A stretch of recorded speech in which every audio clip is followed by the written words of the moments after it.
Innovation Festival 2019, an online series of events designed to inspire and shift thinking, where we're discussing all things relevant and interesting to the circular economy. My name's Leela, and I work in the innovation team of the New Plastics Economy Initiative. And I'm really excited today to be hosting this event, where we'll be discussing a new idea for funding the transition to a circular economy for plastics. And this idea is plastic credits. You might be more familiar with a similar counterpart of carbon credits. But to discuss with us today plastic credits, what they are, and how it can fund waste management systems and waste management social enterprises operating across the developing world, we have Svanika Balasubramanian and Daniel Aronson joining us online. So Svanika is the co-founder of an organization called Repurpose Global. They're developing one of the first plastic credit platforms, which will help companies that want to take action and responsibility for their plastic footprint. Daniel is also joining us. He co-founded a startup called Valutus, and they're aiming to demonstrate and quantify the value of values. So hello to Svanika and Daniel. Thank you for joining us. Hello, thank you so much for having us. Excited to be here. Great. Absolutely, thank you. And so a reminder to everyone watching online, this is an interactive session. So please post your questions or comments as we go, and I'll be taking note of them and putting them to our speakers. So you can use hashtag ThinkDiff on Twitter or post your comments wherever you're watching this video as a live stream. So I guess jumping into it, I first want to start with you, Svanika. Hopefully you can explain to us a little bit about the concept of plastic credits and I guess how they relate to carbon credits, which some people or some of our watchers might be more familiar with. And then also how Repurpose Global is going about developing a plastic credit platform. Yeah, for sure. So before I launch into all of the technical part of it, I thought I'd just give you guys a little background about why we do what we do and kind of the beginning of Repurpose. So a couple of years ago, a couple of my friends and I, we decided to write a thesis together on the nature of recycling around the world. And we wanted to kind of look at what systems worked when it came to tackling plastic waste and what didn't. And specifically, we wanted to look at those systems pertaining to where ocean plastic was a huge problem. So, a lot of developing countries. So we looked from Brazil to Indonesia to India. And we were doing so much of our research there. And in one of those kind of research trips, we found ourselves in one of Asia's largest landfills. And there really is something about having these mountains of garbage just rising up on either side of you. And then you're standing in the middle of it and you see a truck coming in and it unloads another ton, it's a 1-ton garbage truck and all that comes falling out. And the majority of it is plastic. There really is something about that sticks with you. And kind of arising from that kind of, very visceral environmental problem that we saw in that landfill, but also kind of adding on the socioeconomic piece of it, because in a large part of the developing world, some of society's most marginalized people work in these industries. And so they're some of the world's poorest. And so we were kind of, just immersed in figuring out what worked and what didn't work for them. And somewhere along the line, my friends became my co-founders. And that's where Repurpose was born, because what we realized was that across the world, there are solutions that work. There are solutions to our plastic waste problem, whether they're circular loop models, whether they're reduction and biomaterials and so on, or they are kind of waste management systems and improving infrastructure when it comes to supply chain for taking, a piece of plastic from your doorstep to the recycler. And for all of these, the problem was that they were underfunded. And what we wanted to do at Repurpose was really just be an entity that fixed that funding gap. And that's where, I guess, the carbon credit model came in and gave us a very good foundation to build the Repurpose ecosystem on. So let me just share my screen with you, just real quick. Are you guys able to see my screen? Yes, that's great. Okay, great. So this is a bird's eye view of what the repurposed ecosystem looks like. And in a lot of ways, it is similar to what the carbon credit system looks like. So in the carbon credit model, what happens is, say you're a factory and you have a legally mandated cap on how much carbon you are allowed, or like, greenhouse gases you are allowed to emit into the atmosphere. If you exceed that cap, or if you want to go carbon neutral, what you do is first you measure your carbon footprint.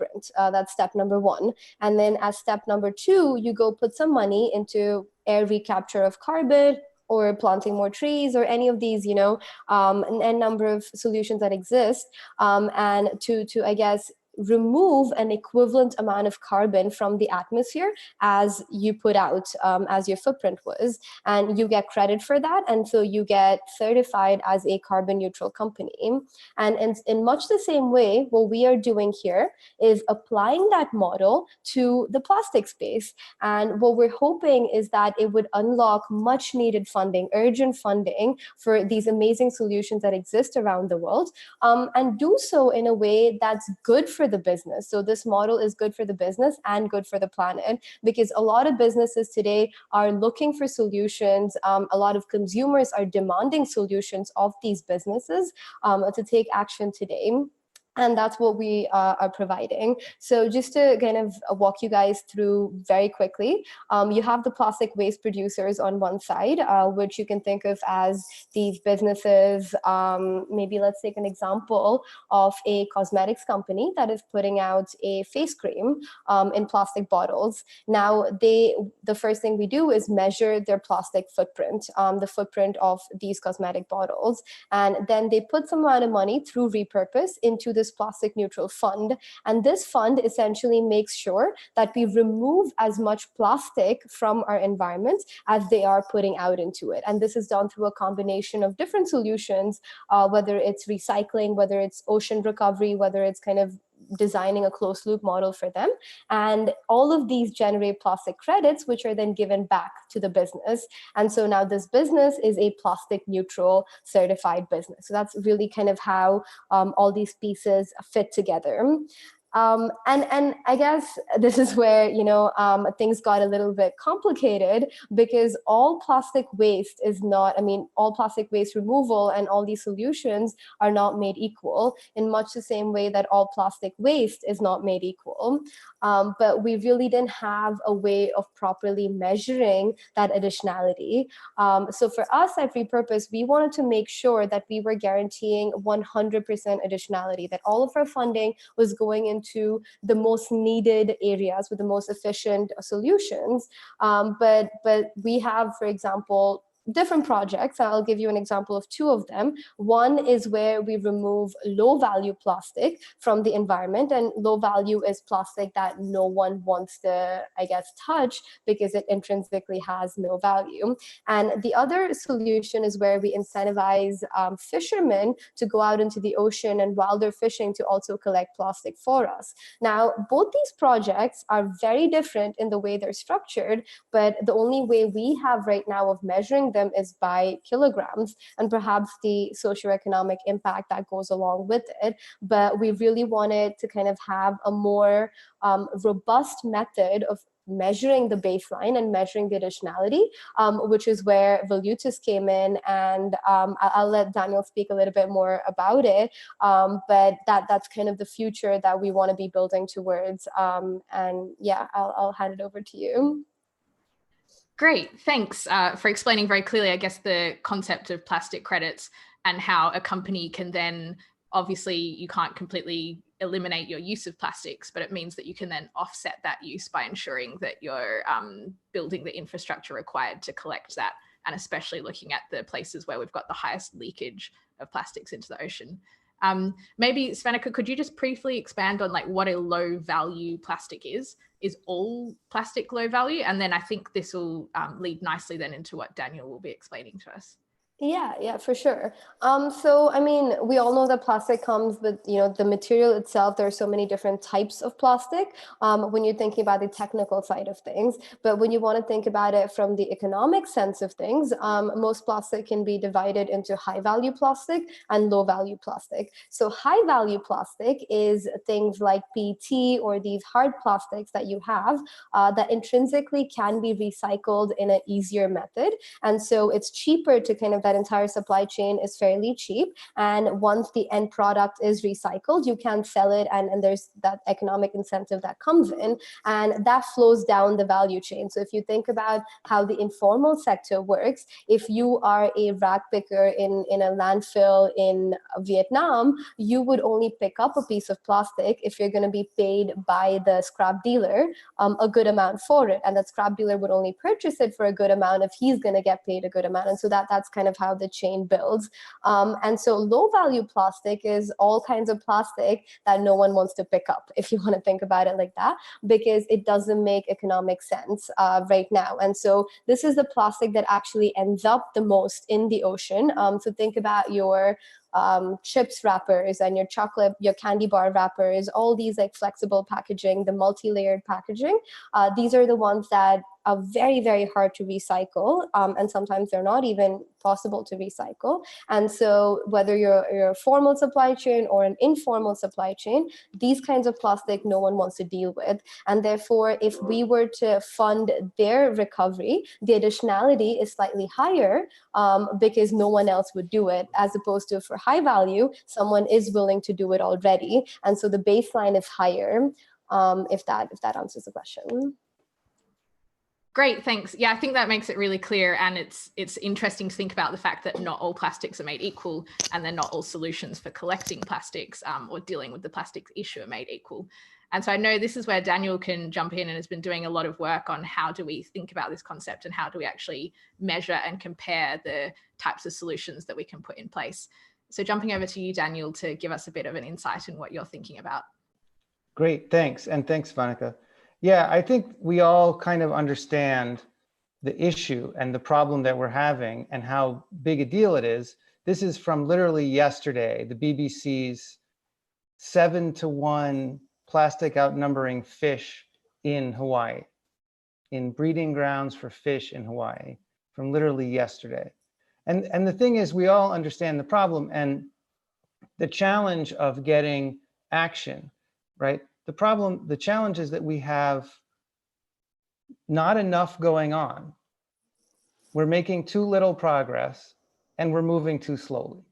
And these are the things that Vanika and others are trying to work on and to fix.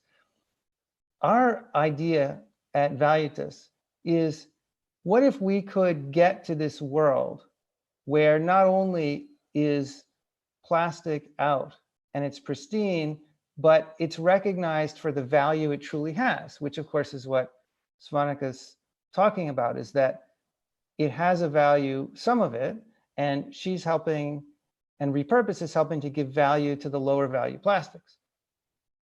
This is what we all want. And everybody who's working on this and who's doing the right thing, we all have the same idea. The question is, how can we help at Valuetus? How can we help to make that happen? How can we help us to not take so long? And one of the big areas that prevents people from making more progress is the lack of a good measure. For example, if you're an organization trying to help people make less plastic, put it less in the ocean, make plastic less of a problem, then one of the things that happens is that you can tell them how much they make, but not how bad it is. And those two things are not necessarily the same. For example, it's obviously true that toxic plastic is worse than non-toxic plastic. But if all we're measuring is kilograms, then a kilogram of plastic that's non-toxic and one that's toxic appear to be the same, and they're not. In addition, where the plastic is matters. If it's sitting on the side of the road in New Jersey, that's not great. But if it's choking off a fishery in India that 1 million people depend on, that's worse. That means that just being able to tell people how much we make is not enough. Now, there's also a problem from another actor in the system, which is if you are trying to make these things happen, reducing your plastic impact, and you make the product, you have to do that without selling less of the product. If you are in charge of environment for a big company and you go to your CEO or COO and say, we need to do less in terms of plastic impact, they say yes. You can't tell them, and that means we need to sell less, because investors and others are not going to, that's not going to work out for you or for them. And organizations that are trying to help make this happen also have a difficult time with the measurements, right? It's good if you can say, okay, do less, do this, do that. But without a good measure, not only are you not able to see where you should focus first, but you have a very difficult time figuring out how are you going to do this, because which data do you need? If all you need is weight, then the balance works fine. But if there's something more than weight, which people intuitively know there is, everybody intuitively knows toxic is worse, then you need something else. As a result, people basically focus only on how much plastic there is right now. And the problem is that leads to conflict. It leads to conflict because one person says yes, one person says no, one person says yes, we need to make plastic because it's better than others, and one person says no, we need to get rid of plastic. And that leaves a big hole in our ability to make progress. A huge hole in our ability to accelerate the progress that we need. But what if there were a way of measuring plastic impact? And what if it could tell us how bad plastic is? And what if there were a single model of the data that we need in order to make this happen, so that we know what's missing and what the gaps are and where to go find more data, and the researchers could focus more, and the companies and the organizations could focus more? What if we had these things and we could therefore move dramatically faster toward the progress that we need? Well, that's the idea behind total plastic impact. Now, the true impact of plastic, for the true plastic impact calculation, is instead of on the left, you see impact is how much. But on the right, what you see is that impact is how much and how bad. And that includes both the characteristics of the plastic and also where it is, and other environmental, social, and economic factors. All these things matter, because if you're destroying someone's livelihood, that's worse than if you're destroying the environment but not someone's livelihood. If it's both, it's worse, obviously. Now, in order for us to do this, we look at 12 different things. And the one that we've labeled amount is what people focus on now. People talk about how much. But what about the type of plastic? Some plastic is LDPE or HDPE or PET. What about its condition? Is it broken up into little pieces that are being swallowed by parts of the food chain and destroying it? What about its material value? This is what Svanika was talking about before. You have to pay people more if the material has less intrinsic value. What about toxicity? What about the type of ecosystem? What if it's the quote unquote last straw for the ecosystem, taking it from productive to unproductive? That's the marginal effect. What if it's an ecosystem that matters tremendously to the local environment, to the local destination of that material? What if it matters a lot to the people, to their economy? All of these things matter. And the idea behind true plastic impact is, instead of saying, we know how much it is, but we don't know how to think about how bad it is, let's think about how bad it is so that we can make it better. The measurement so I've actually got an interesting question that sort of links that, I guess, when we're talking about whether it's bad or not. And it's a question coming through asking around the language that we actually use to talk about this, whether we're talking about plastic waste versus plastic as a resource. And so I guess what you're trying to do with true plastic impact is also calculate how much a certain solution can be seen as a resource, or that type of plastic can be seen as a resource. Yeah, that's right. How much can it be seen as a resource? How much is it worth? And the idea is simple. The the idea is simple, which is that this measurement can help us to understand how much it's worth, how to make it worth more, and how to make it faster, how to make our progress faster. And I'm not sure if you have a comment on that as well, Svanika, in terms of that language we use. And I guess you're trying to demonstrate the value that there is in supporting some of these programs. And let's say you might be a company in the US, but that there's then value in buying into the plastic credit platform and supporting programs that might be operating on the other side of the world.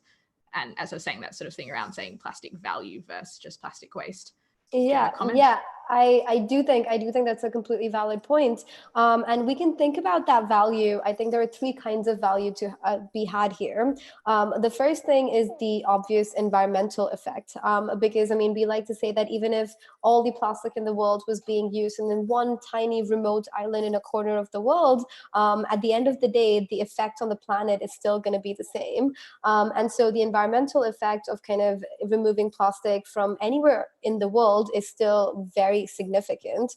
And so all of these solutions do that. Now, the second one is for the businesses, it gives them more incentive to kind of put resources into their impact commitments, because a lot of times I feel like businesses today are paralyzed for the lack of a perfect solution, where they are at this point today and they want to get to point B later on, which is kind of they've redesigned away all the plastic in their supply chain, but that takes time and that takes resources, and it might take 1 year, it might take 2 years, it might take 10 years, but the problem is here and now, and every day there's plastic in our oceans.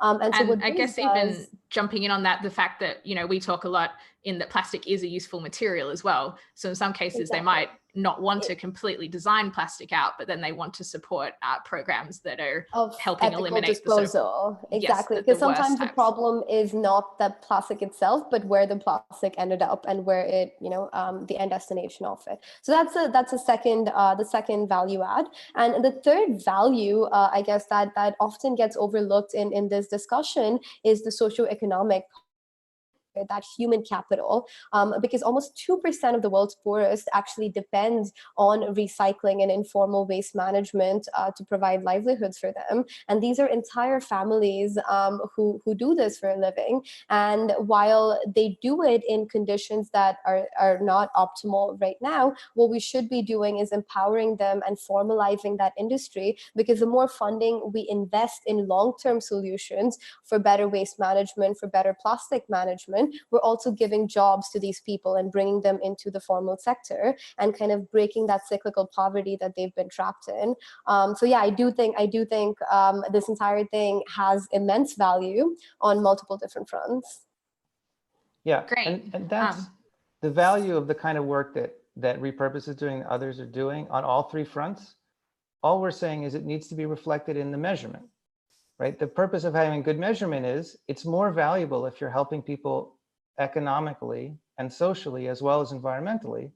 People should know that. They should get credit for doing that. So I actually have a really interesting question, which I was also thinking of coming in from the audience, I guess related to that. So if we can now put value on plastic and through this sort of plastic credit idea, and we can measure it, but how do we stop corporations from just advertising plastic neutral, advertising the fact that they're buying into this plastic credit system without then actually addressing their supply chain or thinking about the types of materials they're putting onto the market? And, you know, we see this sometimes with the carbon credit platform. So I guess, how do you build that into also the measurement of who you let buy plastic credits? Yeah, I think that's an excellent question, and it's one that ties in with the conversation we've been having about greenwashing of late, because as more and more consumers want to vote with their dollars, as more consumers want to buy products that are exhibiting good qualities on their product packaging, on their advertisements and so on, there's more incentive for businesses to say that without doing anything, because, you know, the profit line is there to give them that incentive. And so it is, I mean, as we build platforms like that, I think it is very important for us who are kind of architects of these platforms to be mindful of that issue as well. And so I think what we do at Repurpose, we have several checks and balances for that, even in kind of the clients we bring on board. But I think the biggest one is that it is ingrained into our 3-step process itself, where step number 1 is measure. Step number 1 is you fund the removal of an equivalent amount, but step number 3 is reduction. And all 3 of them are as important. Like the measurement, as Daniel was saying, is as important as kind of the solution, which is as important as the reduction piece of it. And what we encourage our businesses to do is to go plastic neutral, not just by removing plastic from somewhere else in the world, which is equally important, but also by reducing supply chain plastic in various different ways, and the combination of those two. So what they would really do is be investing in a plastic neutral fund that does both those things, that looks internally and looks externally. And if we are the certifiers, if we at Repurpose are taking on the responsibility to certify them as being plastic neutral, it is also our responsibility to make sure both of those things are happening, and for us to support them wherever they're happening. Because a lot of times when we look at these smaller businesses, of course, the bigger ones of the world have the funding to hire people to kind of, sustainability consultants and so on. But a lot of times it is good to have people like us support the smaller businesses in both these kinds of activities. Yeah. And Daniel, I guess, you come into the credibility there as well by actually being able to measure these things. You can then know that investment is going to the right places. So yeah, and if you want companies to have no negative plastic impact on the world, then we need to measure their true plastic impact and the true impact it has on the world. And just like with carbon, companies that really take this seriously, whether it's because of investor pressure or because of can then go to zero or even become a positive force. About a week ago, Interface Carpet announced that after 25 years in the business, every product there actually removes more carbon than it produces when they make it. Now that means they're an actual positive force in the world for climate. That's amazing commitment, and because they know how to tell whether they're being positive, neutral, or negative. That's what we're doing, right? We're making the measurements. People like Repurpose and well are saying, let's take that action. Put those two things together, and that's powerful motion forward. Great. So we're actually reaching the end of the session now. It's been a really interesting discussion so far, and I actually have a lot more questions that I'd like to follow up with, but I might do those online. But I just wanted to give you both a chance to maybe what's the key takeaway you'd like the audience to take from the session today, or something interesting that they should go look up after this to get a little bit more information about it. So maybe starting with you, Svanika, if you want to lead off. Yeah, for sure. So thank you, everyone. I can't see you, but thank you so much for tuning in. It was a pleasure being able to share these thoughts with you. Anytime you can reach out to us at hello@repurpose.global, and please check out our website, www.repurpose.global. And for the individuals out there who want to take action, you can go plastic neutral as a person, where you can measure your own unique footprint, and as well as kind of get customized tips to reduce it. And for all the businesses out there, we just want to say that the solutions exist. We just need people kind of coming together to fund them in the right ways. And so, yeah, please reach out to us, and happy to collaborate with any and everyone over there. If you have new ideas, if you're innovators, what we're building is truly something for the future, and it doesn't happen in a silo. The worst thing would be for it to happen in a silo. So please, we're always looking to collaborate and to innovate. Yeah, and let me just say thanks to everyone at the MacArthur Foundation for making this happen, for everyone who is involved in this. I think we're all here for one simple reason. We want to improve the way the world deals with. There are lots of great ways to do that, starting with knowing how bad it is and where it is. What we like to say is that measurement helps you prove how bad it is so you can improve it. And the people here on this call, the people watching this, the people at Ellen MacArthur Foundation, the well-intentioned companies, they're all behind improving it. And that's what we need as a world. And I'm very happy to have been part of it and to talk to anyone or help others if we can help be a catalyst or help you be a catalyst for doing more. Great. So thanks, Fanica and Daniel, and also thank you to everyone for watching today and for submitting some of those questions. As I was saying, I think we all have a lot more that we could put through, and please continue the conversation online. I guess I found it really interesting today learning about the plastic credit platform, but also it's starting to push our thinking around how do we fund some of the solutions that we want to see as we're all moving forward in this journey towards the circular economy. And also the importance of measurement, which is a growing topic, again, in this journey towards a circular economy, because we need to be able to measure and understand the progress we're making, and then also be able to understand what the greatest areas of impact that we can have.